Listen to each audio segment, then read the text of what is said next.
Depuis un moment maintenant, les téléspectateurs connaissent bien les Pélissard, candidats stars de l'émission Famille Nombreuse, La Vie en XXL TF1.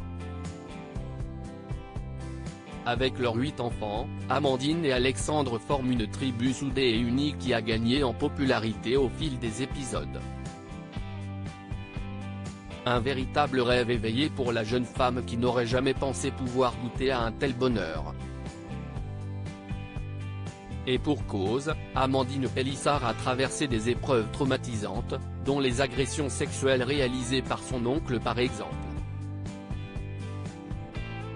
Plus tard, elle a connu de lourds problèmes financiers.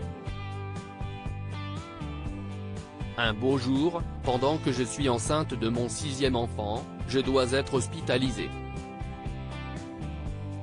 Je me retrouve en arrêt pathologique donc je ne peux pas continuer de travailler parce que j'ai des problèmes liés à ma grossesse. Alexandre, qui est lui salarié en CDI dans une boulangerie industrielle depuis plus de 10 ans, se retrouve licencié quasiment du jour au lendemain. On se retrouve un peu pris à la gorge avec plus de revenus du tout pendant plusieurs semaines, a-t-elle confié pour Télé Loisirs. En situation précaire à cette époque, elle explique n'avoir alors eu d'autre choix que d'enfreindre la loi à plusieurs reprises, je n'ai trouvé aucune autre solution sur le moment que d'aller voler à manger dans un magasin pour mes enfants.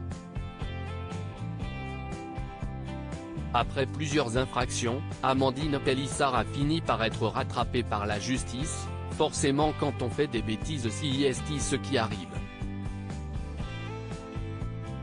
Je me suis retrouvée en garde à vue. Elle devait ensuite passer en jugement mais son accouchement est survenu à la même période. Résultat, elle a pris 6 mois ferme. Le fait de ne pas m'être présentée à l'audience, je pense que ça n'a pas joué en ma faveur, analyse-t-elle aujourd'hui. La femme d'Alexandre avait alors fait appel de ce verdict et doit repasser en procès bientôt, sans doute à l'automne. Un rendez-vous qui inquiète Amandine Pélissard, aujourd'hui bien installée dans sa vie, je pense que si y est une peine qui est extrapolée parce que j'ai volé à manger mais je ne méritais pas 6 mois ferme. Point, donc bien sûr j'ai peur de la sentence.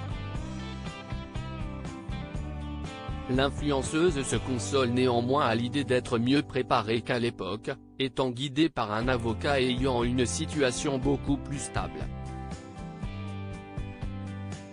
Elle a donc bon espoir de recevoir un aménagement de peine.